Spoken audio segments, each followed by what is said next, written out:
Hey, Greg, welcome to the podcast, man. How's it doing? Oh, it's doing good. How Cool, you doing? dude. Not bad, man. Just kind of getting the week going. Been an interesting couple months in cybersecurity, but yeah, excited to be talking to you and learning more about your background. So maybe if you can kind of start us off, what was your journey? What was your kind of first interest in the kind of field of security or hacking or however you originally kind of got into it? Yeah, I started pretty early. It was way back where the Apple IIe came out, and I think it was Apple IIe. There's so many different models at that time, and it was so long ago. But that one computer is shared with the school district, and it's in one library of one school. And you sit down there, and of course, there's a game on it, and you get like 20 minutes sessions, and 20 minutes, of course, for a game is never enough. So, Especially if it was like Oregon Trail or something back in the day. I don't know.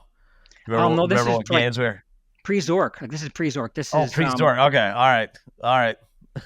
these are text games. These are all text, and this is Oh, before Zork. nice. Okay. Got my timelines wrong. Nice, dude. No, it's okay. It was like 1980. Okay. May have been around. I don't know, but it's I think one of the first. It was the game was a dungeon. Right? There was a text game dungeon. Yeah. And 20 minutes is never enough. And my dad actually was an electrical engineer, but they wanted him to be a programmer. So they taught him to program, and then I talked him into taking me to work and sitting down and grabbing a book from the bookstore, basic, right, typing that stuff in, making changes, and it was basically love at first sight from there. And I started, etching circuits. You can't really get those kits anymore, but you get the acid bath and you get the copper cladded board, and you just start, the electrical tape, and you do all this sort of things, all these sorts of things. And I'm like 10, 11, just getting into this stuff. And I'll tell you, I'm not very compliant. Let's put it that way. Don't do that. Or more importantly, you can't do that. And I'm thinking I can. And you start pushing boundaries, and you start doing that in computer space. So you get the game right on a disc, and you decide to change the author. So you change it to yourself, and then you show it to your friends, and you're like, see this game I made. And of course it's total spoof there, but and you do stuff like you get hold of some credentials, and you just see what you can do with them. Hey, is this supposed to pull out credit cards? It's just like reporting credentials. Oh, I'm guessing it's not, but here I'm dumping the credit card credentials out of the database. So you just start doing stuff like that. BBS's Anarchist Cookbook. Trying out the recipes, that kind of thing. And it just went from there where, you're just pushing boundaries. You're just trying to do things you're not supposed to do, modems, war dialing with that kind of thing. And What just for the younger folks that might not know, what was war dialing? What were we doing there? You just set the modem up, and you just get you do as much research as you can, just trying to get the area codes and I forget the names. I was never much of a freaker, but you get the ranges, the phone numbers you want to call, and you just have it call, and you just try to get it to basically find a computer. Did you ever make the mistake like I did as a kid, where you thought there was like a area code or whatever in the right zone that was like a local free call, and then my mom got the bill that said otherwise? That didn't go well for me in war dialing days. I didn't do a whole lot of that. My focus just wouldn't stay in one place too long, but yeah, and then of course you have to share the line with other people, and it doesn't work out. Totally. What is that on the phone?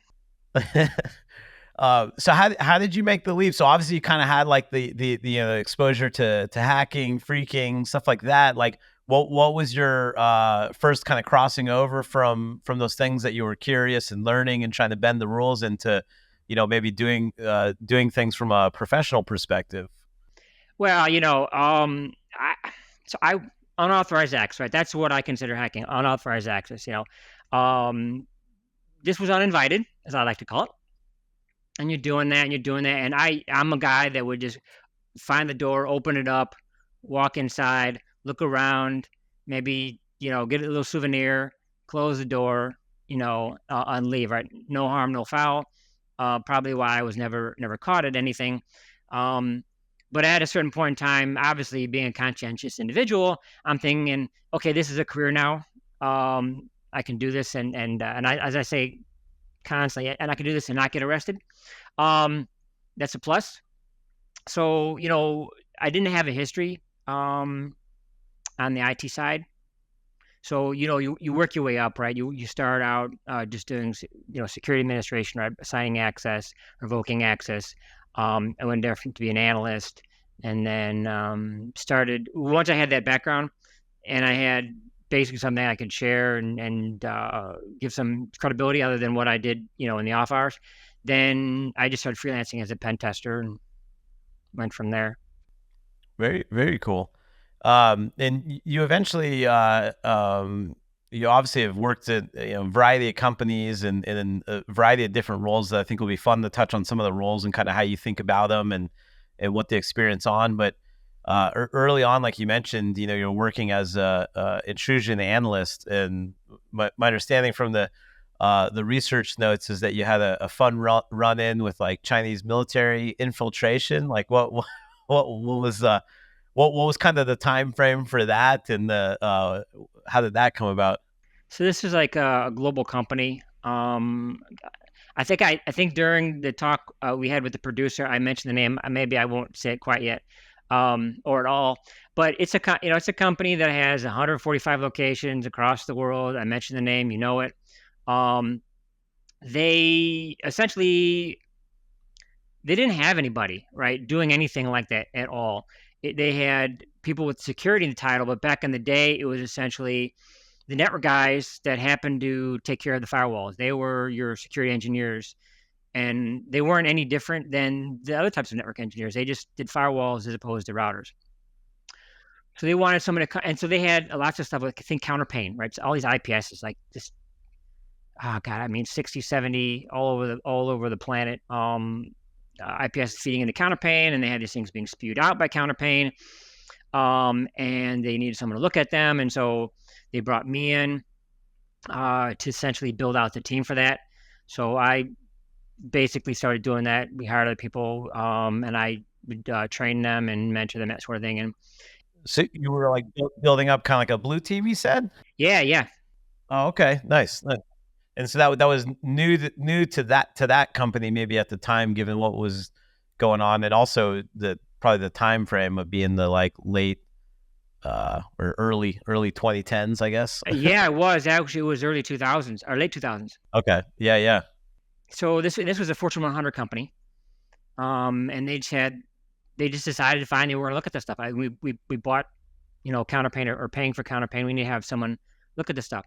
So and this is actually kind of I would say a big reason why we had the kind of friction that we had, because we had a very established structure there, and here is some guy who came in there and disrupted all of that.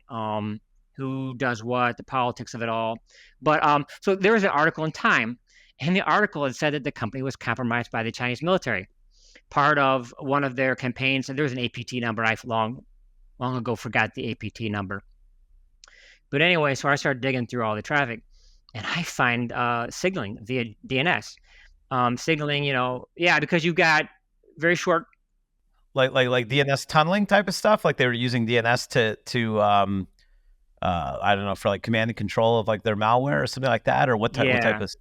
Okay. So we had lookups, and the lookups I think were under 20 characters, but it was not human readable, or it was essentially, I mean, it looked almost like a a hash, right? That's been base 64 encoded.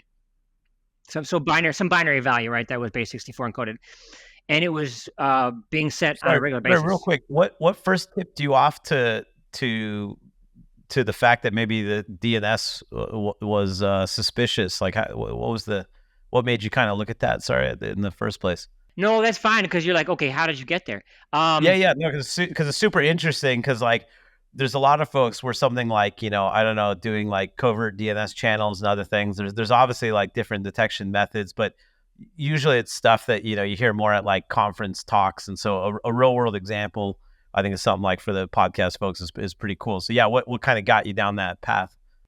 So it's really nice to have a Time article because you've got people's names and you've got associations, right? So organizational names and associations. And so you start looking at these people and you start looking at, again, fancy names now, but like open source intelligence. That's nice that it has that name, but that's just something that we always did anyway. And we didn't really have a name for it. So we'll call it, great, open source intelligence. Let's get all excited about that. And of course now there's TTP, right? Which is, I don't even know what that stands for anymore, but there's just things that we do when we hack, right? So that's in there, right? And so you look that up and you find essentially addresses that are associated with this APT, and it had some number 2818, I don't know. And these were addresses I think that were geolocated to Shanghai. And so, okay, you guys obviously are well known as a team, if you will. So let's take some of which now have out the threat indicators, right? So, or not threat indicator, but indicators of compromise. So like IOCs, yeah. Yeah, sorry. So yeah, now has that has a fancy name now, right? IOCs. I love it's funny your comments on the TTPs and IOCs, because I agree that I feel like if you've been in security long enough, there's like a new acronym every I feel like we have to create new ones every 5-10 years. And so it's all the same things evolved, but I guess there is a better joking aside, there is a more structured kind of taxonomy of things, which is cool. But anyways, I don't want to sidetrack us. I mean, it reminds me of CSP, right? It's a good way to classify, categorize and ingest information, right, through this kind of a framework. So having these names does help, right, to think about things, to share information with people. But so having or been involved with this, I never really then jumped onto the acronyms, or I never. So that's why I have difficulty recalling them, because it was never a thing that I learned it by. It was just something you did. So yeah, you find identifiers, right? So and you go and you say, okay, do we see anything like that in our traffic? And we're seeing all of this traffic, this DNS traffic, out to these IPs that are associated with the APT, which is heading toward and being replied by these addresses in Shanghai. So you're looking at it and you're just doing a dump, right? Putting it into Wireshark. And you're looking at the stuff, and it's under 20 characters. It looks like some binary that's been base64 encoded. It's got a time to live of 1. So obviously they were sending information and it would repeat. So it was almost like a heartbeat of some sort. Maybe it's like a status. So we'd see various values, and they generally repeat. And they would repeat regularly, and again, time lived to 1. So it was basically kind of pinging somebody or something, and it didn't want it hanging around at all anywhere, right? So yeah, you have this going on, and you try to establish, and I always say, you have known good, you have known bad, and then you have in the middle, you're just trying to figure out, and you find out, what is this consistent with? And you just try to fit this in, that peg right into a hole. You just couldn't get it to fit into known good. There was all these things that would basically be inconsistent. And this is just bad. So we have what looks to be signaling. We can't find any known good purpose for this. This all looks suspicious. This all looks to be something that would only contribute to a compromise, right? So you've got this heart beating going on to a known threat actor. This ain't good. So yeah, you find that and you present it to management and you say, this is why this looks bad. And and at the time, this is when I learned that management speaks in slides. So you have all of these slides, one after the other, trying to communicate to them why this is bad. This is bad because, this is bad because, or at the very least to them, this is not normal because, this is not normal because. And this is all associated with a known bad guy. So you don't want anything anyway talking to a known bad guy, let alone doing all of this weird shit. So I was actually, this was done in complete secrecy. This was being done. My direct contact was a high level manager, and he was doing it on behalf of board members, right? Because they freaked out after they read the article.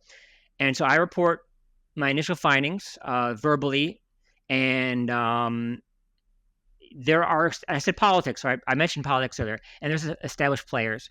And maybe if you know enough about the company, this will give it away.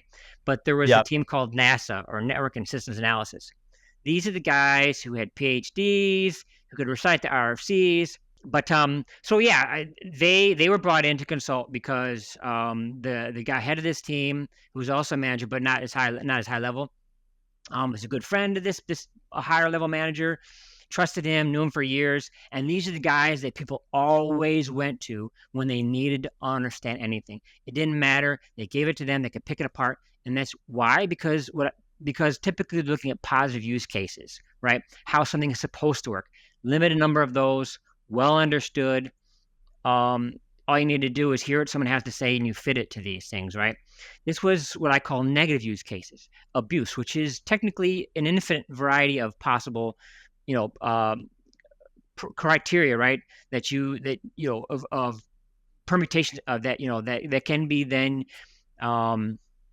put to some purpose. In this case, a bad purpose, right? In many cases, they don't work out at all in that configuration. But in other configurations, that's how you get with exploitation, right? In this particular configuration, this happens to do this unintended to, but do this for the bad guy, right? So operating in that space, you really have to have a deep understanding. You have to think things through. You have to experiment. Well, these guys weren't used to doing that. They were used to working in very defined parameters and within a defined space, and being the brainiacs, knowing things immediately based on already known entities, right? Known operations of the protocol. Anyway, they brought in, and they were my opinion, of course, very threatened by me. What do you mean, that they're doing this, or you believe they're doing this? Because we're the experts, and we're the ones that make these determinations. At least that's my impression, because I was cut off from the upper level manager almost immediately. And instead, I had to speak to this lower level manager who was head of NASA. And very quickly, I was hauled into an office, and I was standing toward a wall, and I was, they got very close to me, got in my face. Let's just put it this way. They put a lot of pressure on me, basically to essentially, because they're trying to classify it as something normal. And I said, that would be great if it wasn't doing this and this and this. And it wasn't just being inconsistent. It would cease to provide the function or the benefit, right? You need to have these sort of correct. It needs to operate this certain way in order to provide the benefit to the end user, that end system, right? By doing it this way, it's violating that. It's not meeting the client's need anymore. So was it not only not consistent with what we would expect in that case, but it would actually be operating counter to how it would need to be operating in order to provide that or deliver that service, that benefit to that client. So I would say, okay, that'd be fine if it wasn't doing this, this, this, and this. And that pissed them off real quick. Yeah.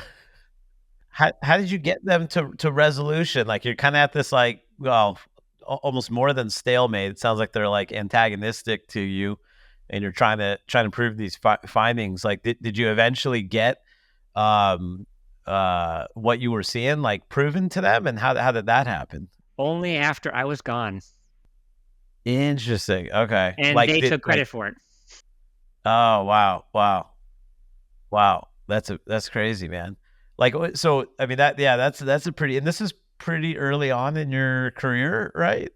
This was okay. So you meant my official IT security career? Yeah. Like job wise, yeah, that's a fair way to put it. A lot of us started in security unofficially, but like, yeah, for as far as like security jobs, this is like your first or second or something. Second, yeah. So that's a pretty intense experience for your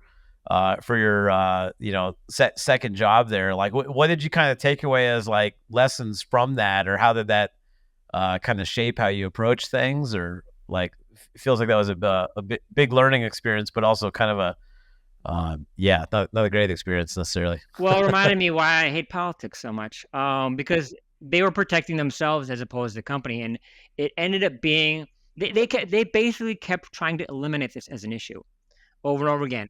And after me swatting or knocking them down over and over again, they finally agreed to bring one of the systems in, um, and it was kind of put in the background.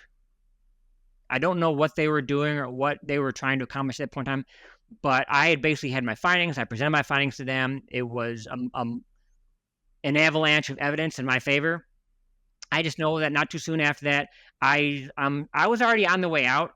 But I said, you try. I was on my way out. They talked me into staying. This came up, and I'm like, you know what? You had your shot. I'm not sticking around for this because you already got me in one time, and this is how I'm treated. I'm out of there. I talked to someone who was he said he was my ally at the time, another upper level manager, and I talked to him a couple months after I decided to depart after the whole debacle, and I asked him about what had happened about that, and he said, "You mean that threat that the NASA found?" And I say, "Wow, you really have drunk the Kool-Aid. I found it. They're the ones that kept trying to tell me it was nothing. But yeah, there were like 30 systems that were infected with this Java-based malware that was essentially, communicating with the Chinese military because that's the APT was Chinese military, and that they were operating out of Shanghai at the time, I guess. Um, but yeah, lessons learned. Honestly, I don't know if I learned any lessons at that point in time. I've become more diplomatic over the years because of that. But I mean, I don't know lessons learned because, I mean, I certainly understood that management speaks in slides. Um, Yeah, yeah. I feel like everybody learns that at some point in their career, right? Yeah, it's like how do you tell the story in a way that like connects, but also sometimes there's just the lesson is yeah, people want to put their head in the sand, and it's a kind of a terrible part of what we all do, and can be extremely frustrating, right? When you're just trying to do the right thing. Was this also kind of your first, early on kind of experience on the kind of morphing into like the blue team side of defensive, kind of things in this way? yeah. Well, it was always a benefit, right? When we're doing the analysis, being a hacker, then you know what you're trying to accomplish. You certainly know what you're trying to avoid doing, so that you don't get discovered, so you can keep working toward what you're trying to accomplish. So understanding the mentality and understanding, what I would do and would not do, then I would know what they would do and not do for the most part. Because I would know what the outcome would be. I'd get caught. I would never do that. Um, so that helps you understand what it is that you need to look for. It helps you understand how essentially to present a defense, right? Um, because if you're going to do this, then you would expect the attacker to do this next, because that's what I would have done next. Totally. So kind of in that vein, there's always a good mix of, I think if you can get exposed to kind of the blue team side of things, the red team side of things, you just have kind of a more holistic understanding. And I know in some of your background, you had done a variety of different like red team pen testing. There was one story I was told about pen testing a large grocery chain. What was that like? And was that your timeline wise, was that your first time doing that sort of thing, or that was, you were already kind of a seasoned pro at doing red teaming? How'd that play out? Yeah, it's hard to say. I always pushed it on the test because, working with companies, they have varying degrees of understanding of what a pen test is. Another story I mentioned was about one particular customer, very large one that likes to cheat. So you're always, at least me, I'm always putting some red team tactics in there to level the playing field. And then there was other stuff that I've been doing. I think it's a euphemism for hacking. I'm researching. But I would do stuff like I counterfeited the tickets for the BTS, which is the elevated train in Bangkok. So I'm always operating on the edges, right? I'm a bit of a gray hat. So if you count that, then I've gone back a ways doing that kind of thing, right? But as far as the company, that we had just kind of started doing red team as a company back then. But I was already pretty comfortable because of that background, right? Doing researching on my own, and then of course utilizing it to level playing field for various engagements. So it wasn't too hard to then just say, yeah, let's do a red team for these guys. So And so when you're doing that though, like one of the things I find is that even when you have approval to do like a red team, especially like when it's involving like kind of physical things, it's still like pretty damn nerve wracking. Like even though that you're like allowed and okay. So when you're doing stuff with the grocery store chain, my understanding is you were doing things like key loggers and other stuff. Like so, what was that? Just I don't know. Everybody has it kind of different. I tend to always get like nervous, even though I had the approval. It still just feels very real. So what was that like? Or I guess what was the kind of like, the physical side of what you were doing in this case? I'll give you a little background because I want to set it, I want to set the scene, if you will. So this was a large grocery store chain. You know the name. Let's just say it's in the southeastern United States when eBay was still a thing. Get your own uniform. You dress up in that uniform. I had already gone shopping in various locations, trying to look for the best, most immediate access, right, to systems that were at the grocery store. I had done my shopping, and and you just position yourself, right, line of sight to get a look-see through doors, right, with the glass. Maybe you go to the bathroom each place you go to the bathroom, right, just so you can be back there for I always say you always have to have two stories. You have to have, they're both true. One is presentable, the other one is not. That way, if they ask you, if you're caught in the middle of something, right, you can give them a genuine story. You deliver it much better because it's true, like going to the bathroom, but you're also there. That's your second story, which, you have another ulterior motive in it, which is this to see behind the curtain to get an idea of what the accessibility of their systems are. Anyway, so I'd done that, all this stuff. And so I got my uniform, and I'm going to go straight back, to where the systems are in the back room, right, where people are working at the end of the day after their shift, right? And I got my uniform on, and I got the bag, right, the laptop bag. And damn, if the manager is not right there in front of me, and there's no way I can look away. There's no way I can walk away, because that immediately is suspicious. I have to, and I don't know why I thought to do it, but I knew I had to do it. I had to walk up, and I had to talk to the guy, and I already come up with my stories. I just told him, you know what, we're redesigning the network. We're looking at the architecture. We're going to set up some probes. We're going to set up, some emitters and some collectors, and we're going to see, traffic flows, right? Change routing, whatever, right? I had it was better the first time around. It was better when I was telling him. I didn't intend to tell us, but so you have a story. So I head straight for him. I look him in the eye the whole time. And, of course I'm sweating. My back is probably dripping sweat. But I talked to him. He's like, okay, that's fine. Cool. If there's anything you need, let me know. And I say, okay, great. Thanks. And so I'm in and out of it a couple of times. And there's like a detached liquor store there. And so I'm in and out just trying to get a Dropbox in there and get the connection out. And you're trying different things at different stations. The liquor store was nice because it actually had the storeroom, the racks for a server, and as well as for all the switches, were all in the same place. So I could just walk in that storeroom over there, and I got that in position eventually. And I got it passed. So basically got a connection out, and but I still needed credentials. So I'd been in and out of the store enough times where we're doing the bro thing, right? You see a guy and you're like, I mean, the chin is just slight, but it's in a more exaggerated form. It's like, sup. If we were any closer, we'd be doing the fist bump. so we're pretty close, and so I needed to get some credentials, and I decided I want the ones with the greatest privileges, and so I'm gonna go ahead and keylog the manager's office. I go late at night to ensure that no one's in there because I had already figured out when he ends up leaving for the day. But the assistant manager like is still there, and he sees me, and I hope my voice doesn't break. But he's basically like, "Hey, do you need me to get out of here so that that you can work on the PC?" And I'm like, "Yeah, yeah, that would be great, thanks." That'd be fantastic.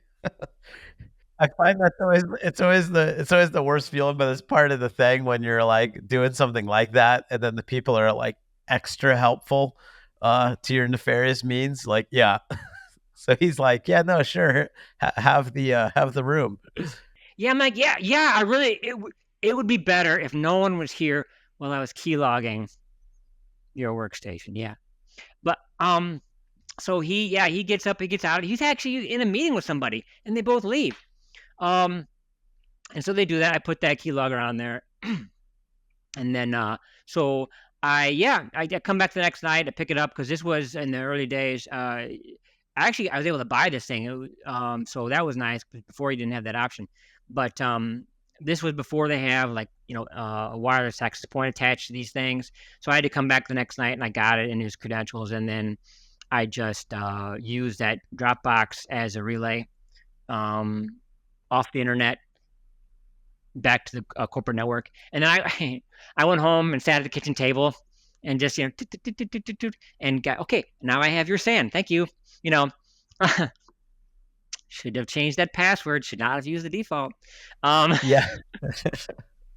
Dude, that is awesome, man. Like, what was your first time when you were doing kind of a physical pen test like that? Do you remember like the first time you were doing that? Like this, I think was after you had done a few, right?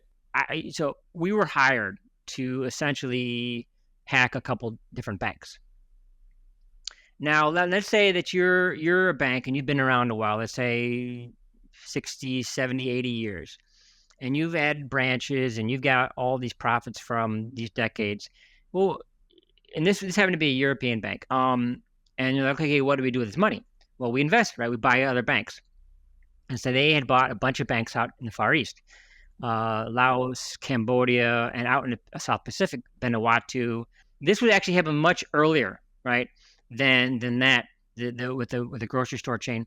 And so we were hired to go out there and essentially just pen test all these banks. And so I'm going from Laos, Cambodia, Fiji, Vanuatu.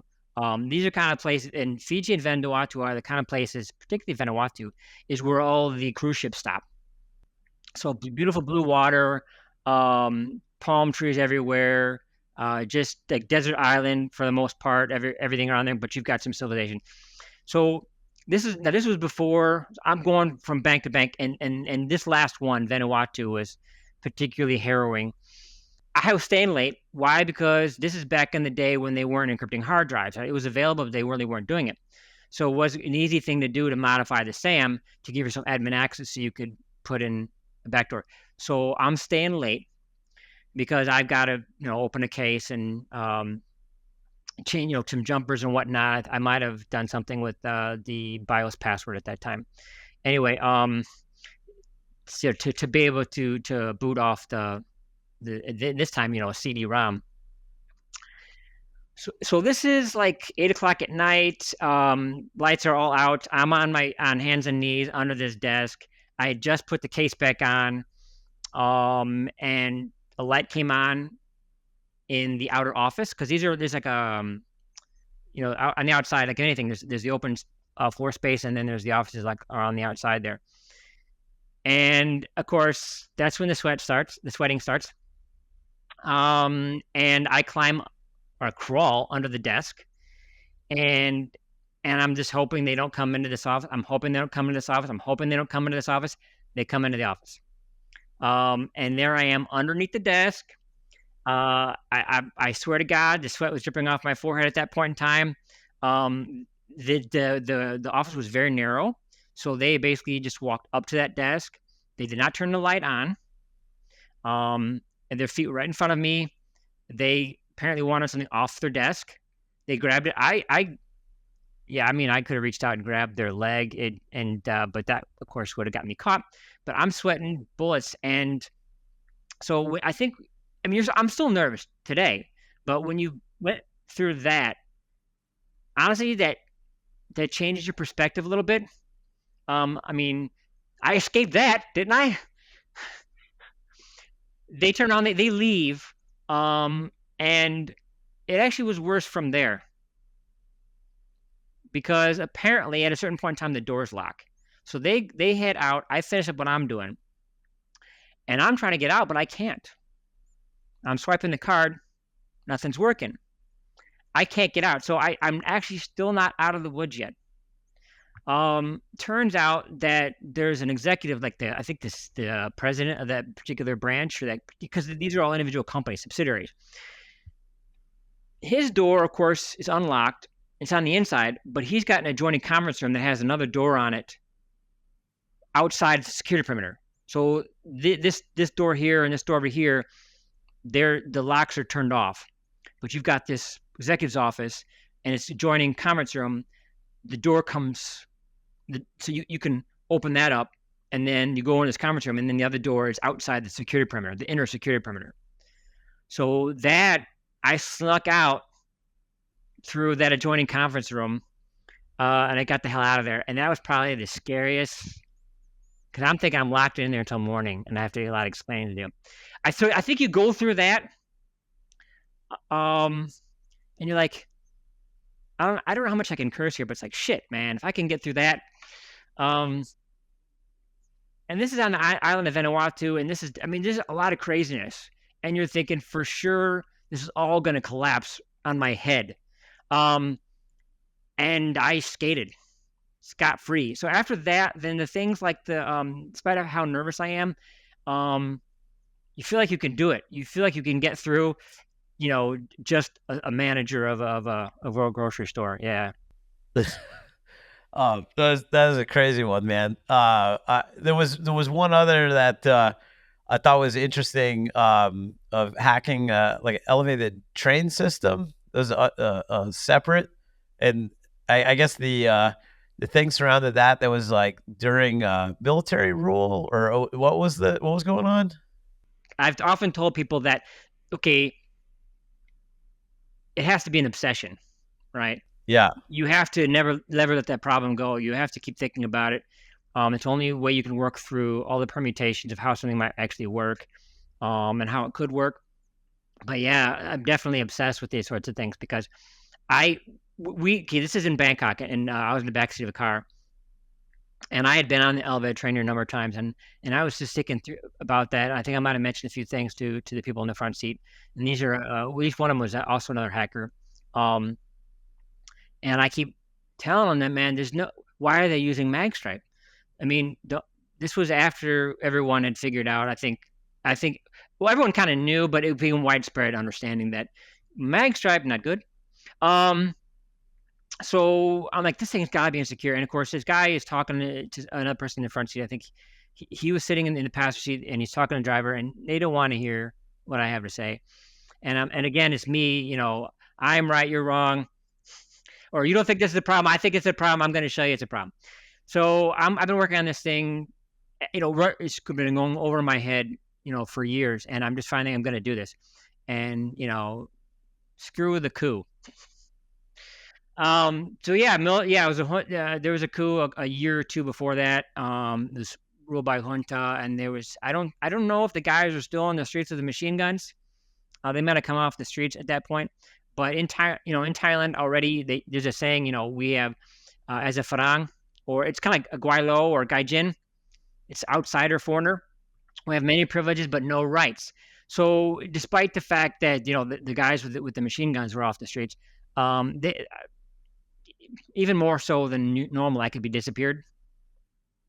But I did it anyway. So it's more, it was hardware. It was all hardware, but it was more like AppSec. Because you had, the back end, right, that basically manages the tickets, or manages their life cycle, right? It's state machine. I discovered a flaw. there was checks occurring at the very front, the turnstile, or not turnstile, but the you know the yeah, lack of a better word, turnstile. It's just checking whether or not it's a valid ticket. The back end is actually tracking its life cycle, because there's actually, rather than it being a transaction on the ticket, it's essentially just an object, right? It's essentially a digital object that's put on the ticket, and there's a database version. And so it basically is looking at this thing and identifies it, and it's got basically its state on the back end, and is tracking its, its how should I put it? It's path, right? Where it's going throughout the day, right? It's that life cycle. And what I discovered was that once it reached the end of the life cycle, or the end of that day, right, that day cycle, it essentially, the back end stopped checking, right? Because it was making some assumption. It was making an assumption that at the very end of the day, it was at the far side, right? So it was, you pass it through once, it reads it, it's valid at the front end, the back end checks it. It knows that it just came out of the dispenser. Okay, so that's the next step for it. It's good. And then it passes through. Well, at a certain point in time, you're putting it in the turnstile on the other side of your journey, and it assumes that it's now safely inside. So, right, so it just stops making checks. It says it's done, it's safe, it's home. So it stops looking at it. So if you copy a number of these tickets prior to it going through that cycle, and you let that one ticket, the original, go through its life cycle, the back end stops checking. It says, I'm done for the day. It won't start it turns out it won't stop looking for it to be in the proper place until the next day, when it assumes that someone has taken it out of there and put it back into a dispenser. So if it stopped checking you, then it's out of the picture. And now you just have what's happening on the front end. Is this a valid ticket? Well, yes, it is. And I copied it at a point in which it had not been used. So it was, as far as he's concerned, they're all good tickets, ready to be used. So you could go through with your friend, or your closest 5,000 friends. So yeah, you could just go ahead and it's AppSec, right? You're just looking at the state machine, you're looking at what it's checking and how it's keeping track of that. And you learn what I call an invalid state for it, right? Based on some bad assumptions. And then, with all these copies you've got now, once you've got it in that valid state, then you can just That's cool. And you presented this at DEF CON in China, is that right? And the US, yeah. Okay.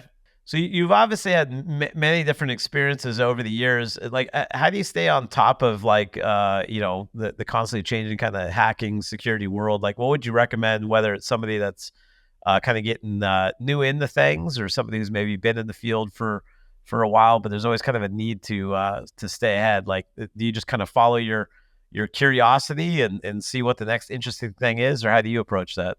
You do. I mean, you have to really, you have to look at something, and you have to have your own perspective on it. And then you have to, you have to have an understanding, or believe you have an understanding, and then you have to test it. And you have to buy whatever you need to buy. That first piece of hardware that I had it made. I found a circuit, I found firmware. I had the board built. I had, and they built it, and they loaded the firmware on there for me. And then once I realized, again, that this wasn't just old school copy protection, I went out and bought another reader. I just bought that thing, and you go to eBay, and you just experiment. You have to get your hands on it, and you have to be relentless.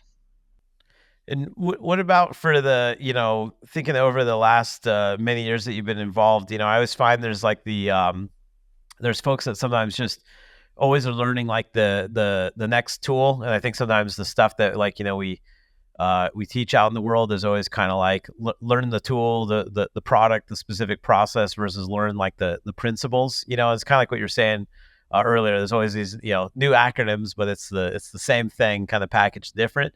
And so if you think of just some of the principles out there in security that are like timeless, like least privilege, or thinking about like reducing your attack surface, and is there any kind of principles that you think are important for folks to think about when they think about security, and also kind of anything that you see as being different on the horizon that is kind of a unique thing that people aren't thinking about for security?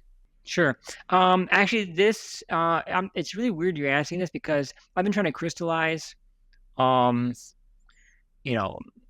not lessons learned, but like what's the key insight? What can we say that summarizes all of this, that really is at the crux of the matter? And I would say that our world, by necessity, right, is oriented solution oriented engineering, not or solution based engineering, and not problem based engineering. You have a problem. I wouldn't say a problem. You have a vendor specifically that says this is going to do something for you, and it's essentially going to solve all these problems. And the problems are very, very vague and very general. Hackers, right? This is going to solve your hacker problem, or EDR, or this firewall. And so you're starting with the solution, and you're then basically going to fit everything that you have to that solution. And they don't fit right. Of course, they don't fit right. It's going the wrong way. You need to discover what your problem is, and you need to have problem-based engineering, where you essentially have this problem, and if you're going to look for a solution, and you need to make the solution then fit the problem. Threat modeling, I don't think is used nearly as much. It was big, years ago. That was the thing, and now you don't hear much about it. And I think you definitely need to do that from if you're going to go in the NEST 5 functions, from a protect standpoint, but as well as a detect standpoint. You can say, okay, these are the attacks that we expect. Okay, what are they going to look like? What is going to see it? What are they going to look like? And then you build your signatures based off that. You back into it from your problem. Unfortunately, that's not how things work today. They're also solution based. We have a solution, so we buy the firewall, we buy the EDR, and then everyone trains on that, right? They have no idea what the hell they do.